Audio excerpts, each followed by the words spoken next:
upaya dalam setelah PKI deklarasikan yang kemarin Pak, apa sih upaya sebagai Pancasila ini? Dulu selesai. Jangan tutupin jalan, banyak orang yang mau keluar nanti. Terus kita berangkat. Nah, ya, cukup. Pak, sebagai Pancasila kan apa upaya yang dilakukan? Jadi begini. Lahirnya PKI ini. Jadi begini. Kenapa saya datang ke sini? Ya, yang pertama yang membuat ini adalah saudara saya. Ya, para purnawirawan, tetapi mereka masih punya jiwa patriot dan kesatria ya untuk menjaga negara kesatuan Republik Indonesia berdasarkan Pancasila.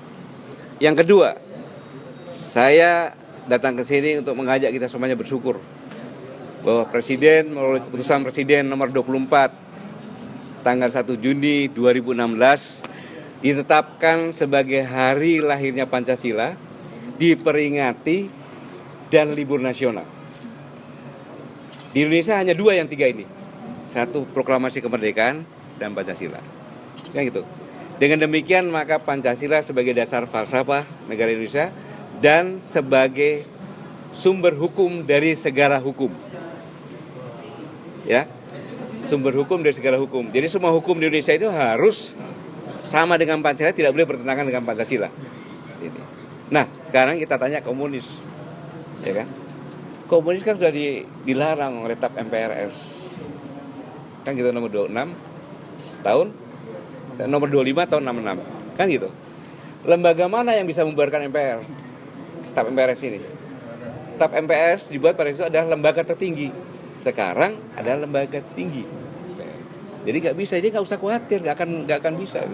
Apalagi dengan ditetapkan sebagai Pancasila pada tanggal 1 Juni. Jadi udah final, kan gitu. Nah kemudian saya juga mengingatkan di sini, ya kebangkitan PKI itu bukan hanya dilihat permukaan, tetapi di bawah permukaan. Yang lebih berbahaya lagi, PKI berbahaya. Yang lebih berbahaya neokapitalisme, neoliberalisme. Sudah ada contoh. Ya, saya tidak berbicara masalah agama, tetapi di Belanda, Denmark, ya, Prancis itu sekarang gereja sudah mulai dijual karena kosong. Ini adalah proses lama-lama orang jadi ateis, tinggal masukkan sosialis komunis. Maka kita harus waspada itu semuanya gitu, ya.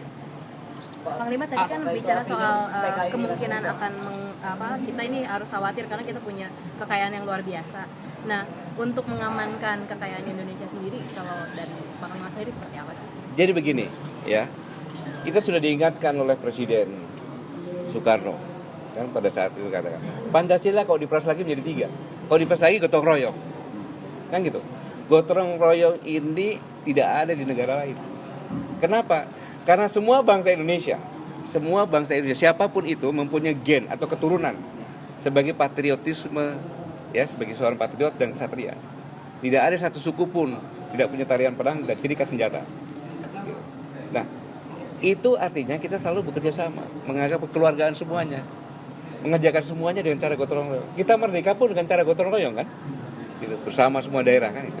Nah, gotong royong ini akan dihilangkan dengan menghilangkan public area, pasar-pasar diganti alfabet dan sebagainya. Maka Presiden mengatakan hidupkan kembali pasar tradisional karena tempat berkumpul semuanya itu untuk merekatkan persaudaraan di situ. Izin Panglima,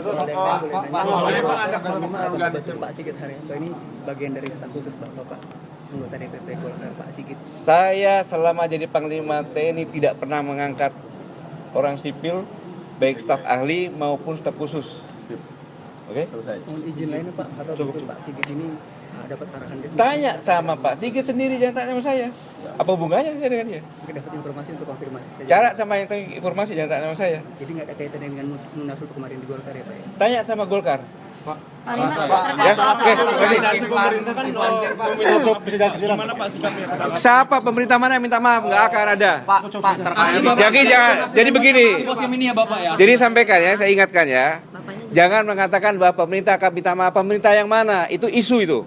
Itu pengkhianat kepada pemerintah. Tidak akan pemerintah meminta maaf. Tidak pernah keluar dari Presiden Jokowi mengatakan minta maaf. Final itu. Artinya mendukung apapun hasil simposium sini, bahkan arahnya akan menolak Ini si museum siapa yang menegakkan? Pemerintah, bukan kan? Kenapa mengatasnamakan pemerintah? Itu aja poinnya. Panglima soal ngatur Pak, terkait Kaflin Zen yang bilang PKI mau deklarasi gimana Pak? Ya tanya sama Pak Kiflan Zen dong. Panglima soal Tanggapannya Udah. Tanggapannya Pak.